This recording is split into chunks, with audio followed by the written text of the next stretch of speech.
Você já ouviu alguém dizer que Jesus veio trazer paz ao mundo? Isso é verdade, mas em Mateus 10, 34 e 39, ele faz uma afirmação surpreendente. Não pensem que vim trazer paz à terra. Não vim trazer paz, mas espada. Essa passagem parece contradizer a mensagem de amor e união que conhecemos. Mas o que Jesus realmente quis dizer com essas palavras? Será que ele estava incentivando a divisão? Ou existe um significado mais profundo por trás desse ensinamento? Mateus 10, 34 a 39. Não penseis que vim trazer paz à terra. Não vim trazer paz, mas espada. Pois vim causar divisão entre o homem e seu pai, entre a filha e sua mãe, e entre a nora e sua sogra. Assim os inimigos do homem serão os da sua própria casa. Quem ama seu pai ou sua mãe mais do que a mim, não é digno de mim. Quem ama seu filho ou sua filha mais do que a mim, não é digno de mim. E quem não toma a sua cruz e vem após mim, não é digno de mim. Quem acha a sua vida, perdê-la-á. Quem, todavia, perde a vida por minha causa, achá-la. Vamos orar pedindo que Deus ilumine o nosso entendimento na compreensão da sua palavra. Ó Deus, abre os nossos olhos para que nós vejamos as maravilhas da tua lei. Dê, Senhor, que teu Espírito Santo nos conduza agora no entendimento das palavras do teu Filho. Inclina o nosso coração a obedecer. Ó Senhor, pedimos que conduzas todo o nosso ser, a submissão plena que o Senhor Jesus aqui demanda de nós. Ouve a nossa oração em nome de Jesus. Amém. Eu acho que nem sempre nós entendemos o que é que significa ser cristão e seguir a Jesus Cristo. O pecado de tal maneira nos afetou a toda a raça humana e ao indivíduo como um todo, que não existe uma solução parcial ou indolor, por assim dizer, para o problema que o pecado causou. A solução de Deus é extremamente radical. E Cristo aqui apresenta essa solução de maneira clara. As demandas que Jesus Cristo faz aqui para as pessoas que se dizem cristãs ou que querem segui-lo, são demandas extremamente radicais. E eu acho que às vezes nós não estamos entendendo isso. Nós às vezes pensamos que ser cristão, ser evangélico, ser crente, é uma opção que você faz no meio de tantas outras tradições religiosas. E com frequência essa escolha é feita sem que nós tenhamos ideia do que é que representa, de fato, ser um seguidor de Jesus Cristo. Eu tenho para mim que se nós entendêssemos o que é que Jesus requer de nós, o número de seguidores de Jesus seria bem menor do que é. Bem menor do que é.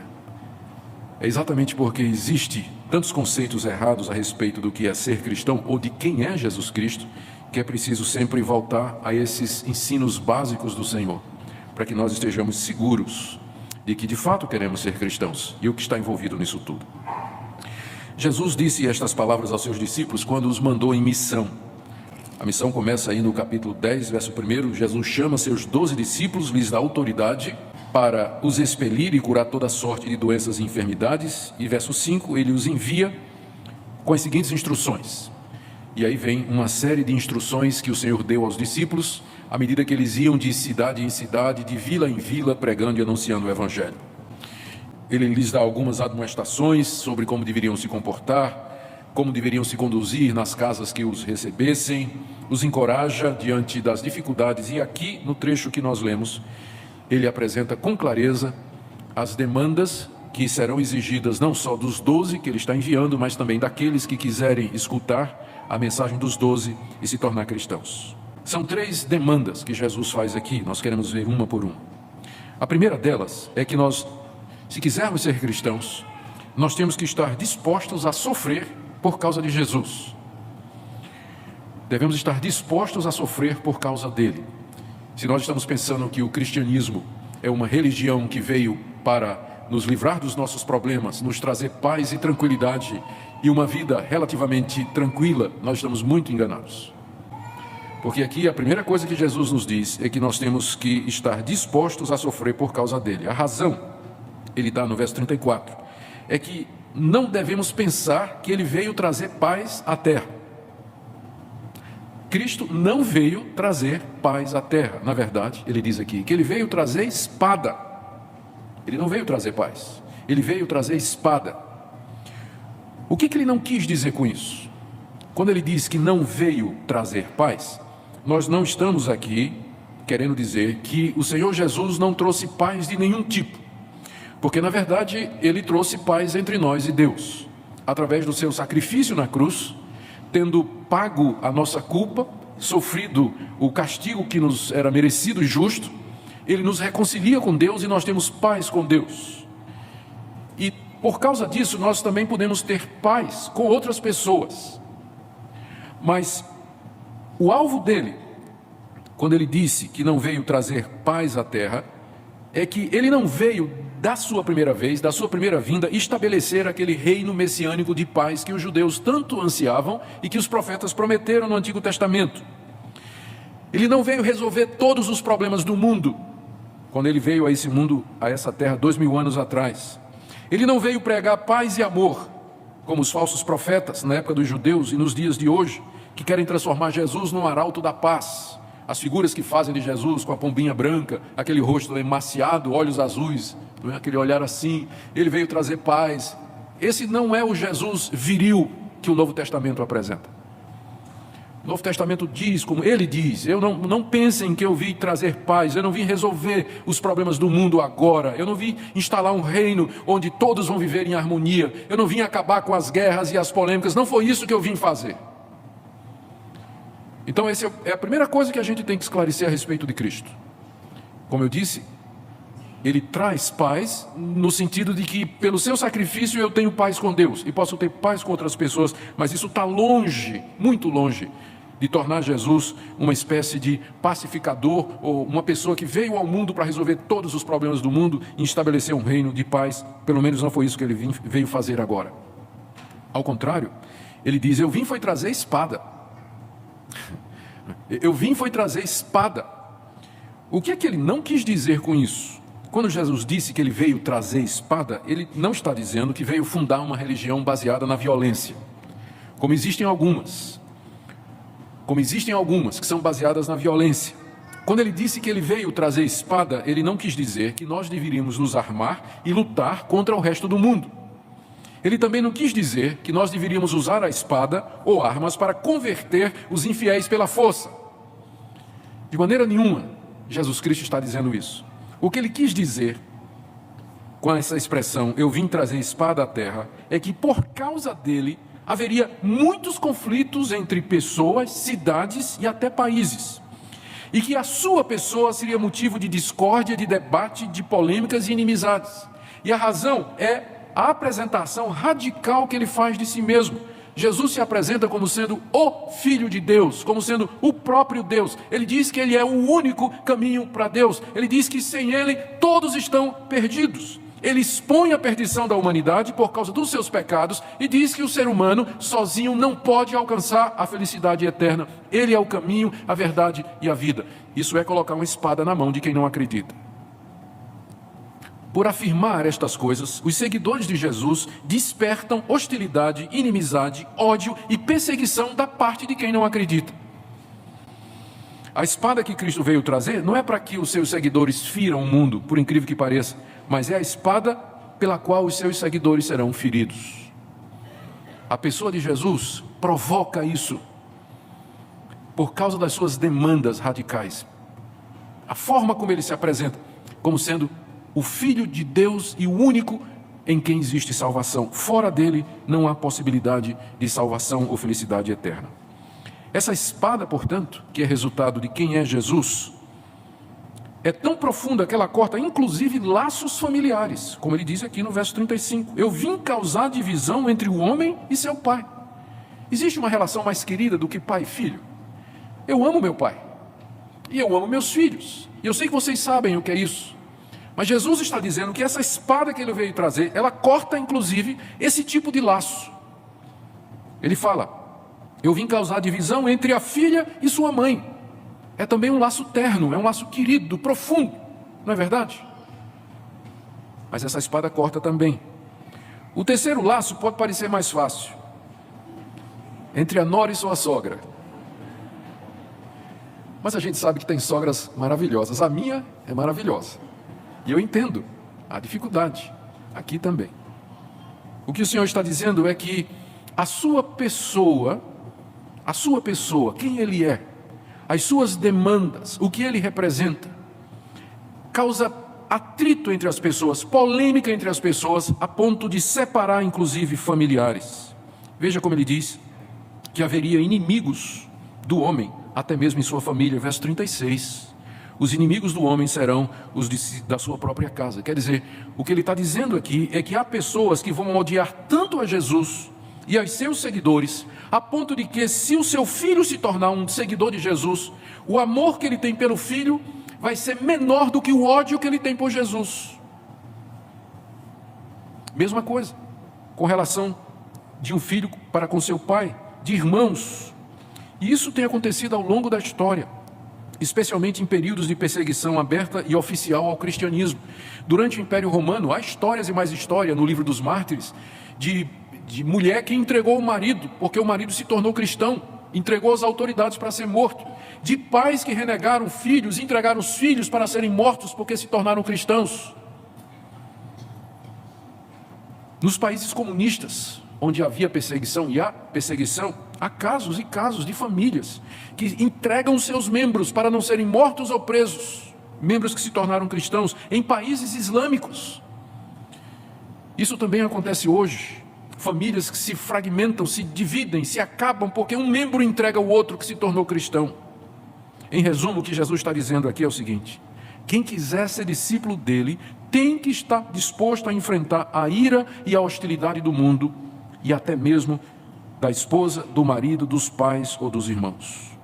Veja como esse cristianismo que nos é apresentado aqui, essa demanda de Jesus, torna o cristianismo bíblico bem diferente daquele que apresenta Jesus como uma espécie de guru que prega paz e amor a todos. Esse não é o Jesus da Bíblia.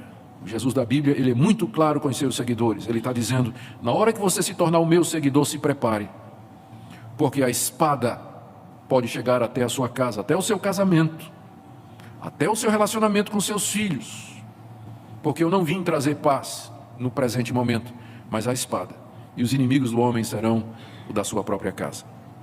Essa é a primeira demanda de Jesus. Você tem que estar disposto a sofrer por ele, inclusive dentro da sua própria família. Segunda demanda dele é ainda mais radical. Jesus diz que ele é a pessoa que você deve dar amor supremo. Ele exige amor supremo à sua pessoa. Versos 37 e 38. Quem ama seu pai ou sua mãe mais do que a mim não é digno de mim. E quem ama seu filho ou sua filha mais do que a mim não é digno de mim. E quem não toma a sua cruz e vem após mim não é digno de mim. O que é isso, ser digno de Jesus? O que significa? O que é que ele quis dizer? Ser digno de mim. É ser merecedor, eu uso a palavra com cuidado, ela vai ser explicada daqui a pouco, é ser merecedor do amor, da graça e da misericórdia de Jesus. É poder ter o direito de dizer: eu sou de fato cristão. É você ser de tal maneira que Jesus não vai se envergonhar de você, você é digno dele. E ele diz para que nós sejamos dignos dele, nós temos que amá-lo acima daquilo que nós temos de mais precioso, que é a família e nossa própria vida. Se você pensou que a primeira demanda era radical, agora pense nessa. A segunda é essa: você tem que me amar acima de tudo. O que ele não quis dizer? Presta atenção. O que ele não quis dizer quando ele disse que se nós não o amarmos mais do que pai ou mãe, nós não somos dignos dele, igualmente filho ou filha? Ele não está dizendo que a gente tem que deixar a nossa família, os nossos lares, e irmos morar com os irmãos em Cristo como se eles fossem uma nova família. Algumas seitas que fazem isso, como por exemplo os Meninos de Deus. É uma seita muito antiga, ela atua especialmente entre jovens nas universidades e escolas, se apresentam como irmãos em Cristo Jesus e tiram os jovens dos seus lares para ir morar em comunidades, para ir morar em acampamentos.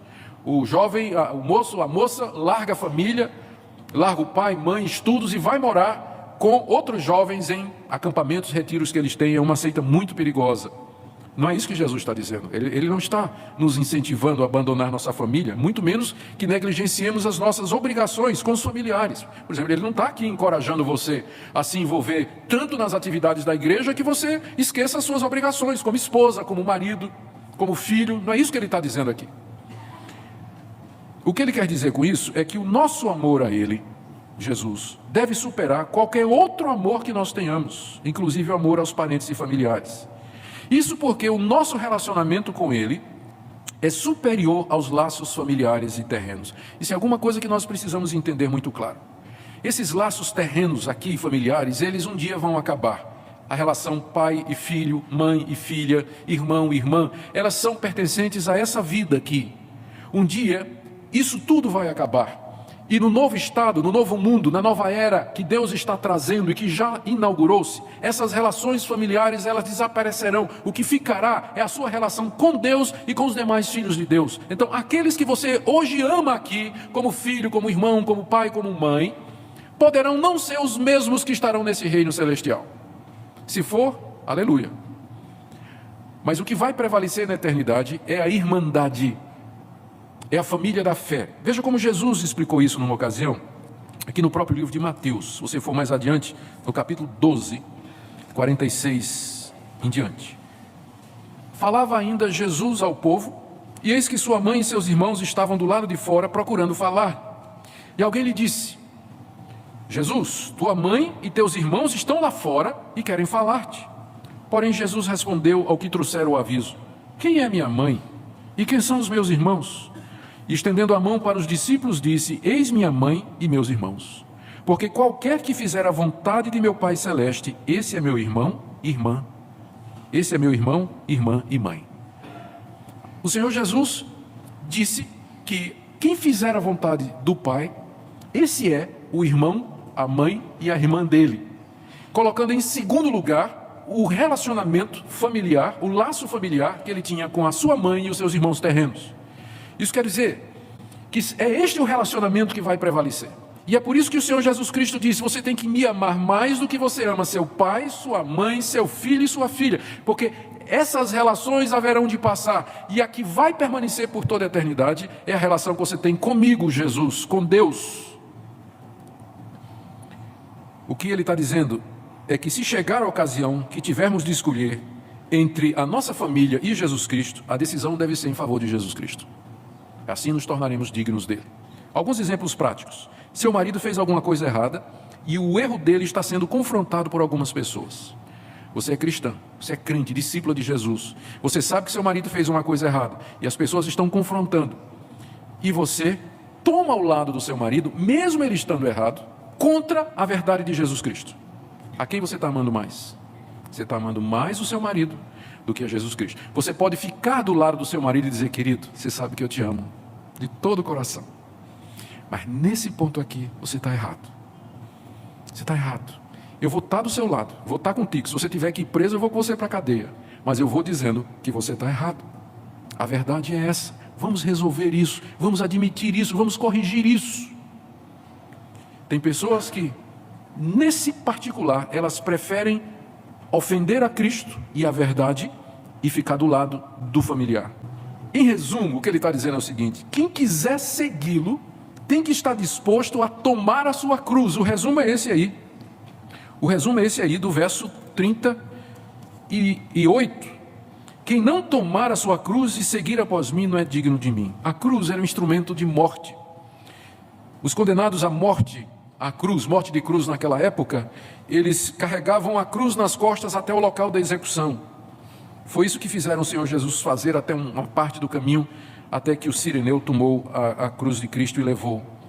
A figura aqui é que nós diariamente temos que morrer para nós mesmos e para nossa vontade e nos submeter a Jesus. É isso que significa tomar a cruz. Às vezes as pessoas dizem assim: essa doença é minha cruz. Não, doença não é isso o sentido de tomar a cruz. A cruz aqui é instrumento de morte, de você mortificar a você mesmo, a sua vontade, de você morrer para o seu eu, para que você possa seguir a Cristo, porque nada menos do que isso é exigido por Ele.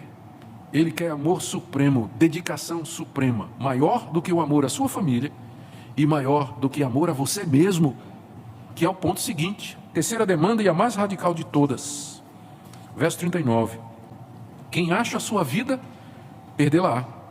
Quem todavia perde a vida por minha causa, achá-la-á. Esse é um dos ensinamentos que Jesus mais repetiu. Ele aparece cerca de 6 vezes nos 4 evangelhos.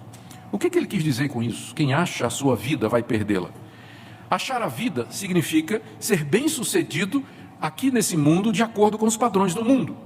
Significa você se realizar profissionalmente, satisfazer seus desejos, ter independência financeira, fazer tudo o que você quiser, de acordo com o que você quiser, e Deus não tem nada a ver com isso. E você não tem lugar para Jesus, dedicou sua vida toda a fazer isso. Você pensa que você ganhou a vida, mas no final você perdeu. Quem acha a sua vida, não é? Quem acha a sua vida, no sentido de você luta, procura, se esforça, busca as coisas que as pessoas consideram como sendo as mais importantes nessa vida. O que significa perdê-la? A melhor resposta para isso é a parábola que Jesus contou. Lucas 12, a partir do verso 16. Jesus contou uma parábola dizendo: o campo de um homem rico produziu com abundância. E ele arrazoava consigo, dizendo: que farei, pois não tenho onde recolher os meus frutos? E disse: farei isso, destruirei os meus celeiros, reconstruí-los-ei maiores, e ali recolherei todo o meu produto e todos os meus bens. Então direi à minha alma: tens em depósito muitos bens para muitos anos, descansa, come, bebe, regala-te. Aqui está um homem que achou sua vida. Bem-sucedido, provisão, aposentadoria tranquila, bens, descanso, não tinha medo do futuro, tinha de sobra, tinha propriedades, ele achou sua vida, mas ele perdeu. Verso 20, porque Deus lhe disse: louco, esta noite te pedirão a tua alma, e o que tens preparado, para quem será? Assim é o que entesoura para si mesmo e não é rico para com Deus. É isso que significa: quem achar a sua vida vai perdê-la. Ou seja, quem se dedicar nesse mundo, no tempo presente, a correr atrás destas coisas que são lícitas, veja, não são coisas erradas, são coisas lícitas, são coisas legais, são coisas boas, são coisas necessárias. O ponto é que você deu a elas o primeiro lugar, seu coração estava nessas coisas o tempo todo. Cristo era nota de rodapé na sua vida, ou não representava absolutamente nada. Você vai chegar no final da sua vida e ver que você desperdiçou seu tempo, sua juventude, suas forças, correndo atrás daquilo que não vai lhe trazer felicidade eterna, que não vai resolver o problema do seu relacionamento com Deus. Mas quem perde a sua vida aqui nesse mundo por causa de Jesus, esse vai achá-la. Significa fazer as mesmas coisas que você fez, a mesma coisa que o outro caso fazia, só que elas são absolutamente secundárias. Você quer trabalhar, você quer ganhar dinheiro, você quer ter família, por amor a Jesus, para de alguma forma promover o nome de Jesus, trazer glória a Ele. Ele é a razão de tudo que você faz. No outro caso, é você o centro de tudo, mas agora você vive para Ele. Como eu já falei aqui, num sermão aqui na igreja, a diferença entre nós e os outros é que os outros querem ganhar dinheiro para gastar com eles, mas nós queremos ganhar dinheiro do mesmo jeito para poder abençoar outros, para poder ajudar outras pessoas. A diferença é a motivação. Então quem perde a vida aqui, ou seja, quem renuncia a buscar a própria glória, o próprio conforto, as coisas do seu eu, e vive de fato para Cristo, ele promete aqui que esse vai herdar de fato, ou vai achar de fato a vida. Com que direito Jesus Cristo exige isso? Quem é Ele para prometer essas coisas? Vamos pensar direito aqui, gente. O que é que nós temos aqui? Nós temos aqui um judeu chamado Jesus, filho de Maria, que viveu há 2000 anos atrás, que de repente se vira para um grupo de seguidores e diz o seguinte: você tem que me amar mais do que você ama a sua família. Ok? Vocês tem que estar disposto a morrer por minha causa. E digo mais: se vocês não passarem a vida toda me tendo como a razão suprema de vocês serem, vocês estão condenados. Tá. Então você está diante de um homem que só pode ser duas coisas: ou louco, ou Deus. Não tem opção. Ou ele é louco, megalomaníaco e esperto, porque enganou 3 bilhões de pessoas, é a quantidade de cristãos que tem hoje. Ou ele é o que ele diz. E hoje à noite você tem que decidir isso. Quem é Jesus para você? Porque pensa no que ele está reivindicando. Nenhum outro fundador de religião, se é que eu posso chamar Jesus fundador de religião, nenhum outro fez demandas ao menos parecidas com essa. Ninguém. Nesse sentido, de fato, ele é único. A opção para nós, e não tem outra, é que Jesus demanda isso porque ele é Deus. Ele é o Filho de Deus, Ele é o Criador de todas as coisas, Ele é o Senhor de tudo e de todos, que morreu pelos nossos pecados, ressuscitou dos mortos, subiu aos céus, tem todo o poder no céu e na terra e no universo, e como tal Ele tem o direito de exigir de nós amor supremo, lealdade absoluta e obediência total. Ninguém mais pode demandar isso se Ele não for o próprio Deus. Ninguém tem o direito de pedir estas coisas a não ser que Ele seja Deus. Nenhum ser humano tem direito de pedir estas coisas a outro ser humano. E por que eu haveria de obedecê-lo? Mas se é Deus, o Criador de todas as coisas, que na pessoa do seu Filho vem até nós e demanda isso de nós, cumpre-nos nos curvar diante dele. A pergunta é: nós somos dignos dele? Nós amamos o Senhor Jesus mais do que o marido, mais do que a esposa, os filhos, irmãos, pai e mãe? Estamos dispostos a renunciar a tudo o que temos e o que somos por amor a Jesus? Valorizamos a vida eterna que Ele nos promete mais do que a vida aqui nesse mundo? Ele tem o primeiro lugar na minha vida. Qual é a razão pela qual, às vezes, os cristãos são apáticos, descomprometidos? Eles não fazem diferença. Das duas, uma: ou porque nunca entenderam de fato quem é Jesus Cristo, ou porque entenderam, mas por alguma razão, que vai desde a incredulidade até a covardia, eles não têm a disposição de assumir o que significa de fato ser cristão. Eu espero que você não esteja nessa relação nessa noite, mas o que eu quero nessa noite é convidar você a repensar a sua vida, a sua declaração de fé de que você é cristão. É mesmo? Olhe o que Ele exige de nós, olhe para os seus atos, olhe para as suas atitudes, para as suas escolhas, os planos que você tem feito. Qual o lugar de Cristo nesses planos? Para que você quer ir para a universidade? Por que você quer um emprego? Por que você quer arrumar uma família? Por que você está correndo atrás destas coisas? Qual a razão? Qual o lugar de Cristo na sua vida? Se Ele tem o primeiro lugar na sua vida, onde está o tempo para você dedicar a Ele? Você lê a palavra dEle, gasta tempo em oração e comunhão com Ele, porque se nós amamos uma pessoa, nós queremos estar com ela, é claro.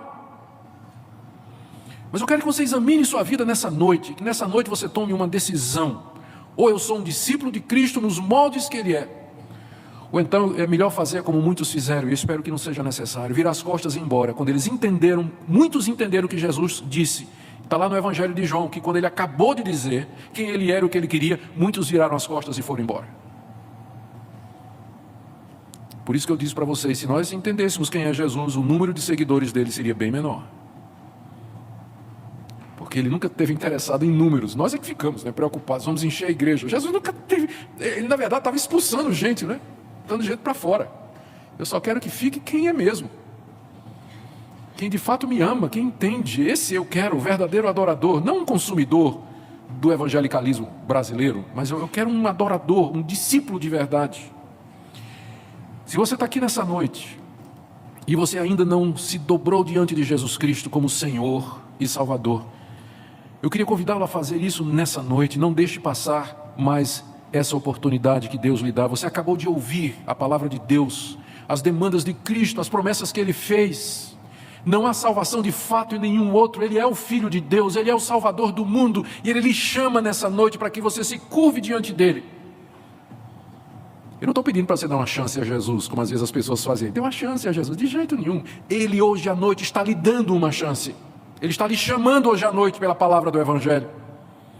E você deveria ouvir, porque nem sempre a porta vai estar aberta.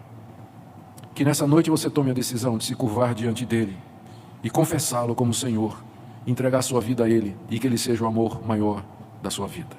Amém?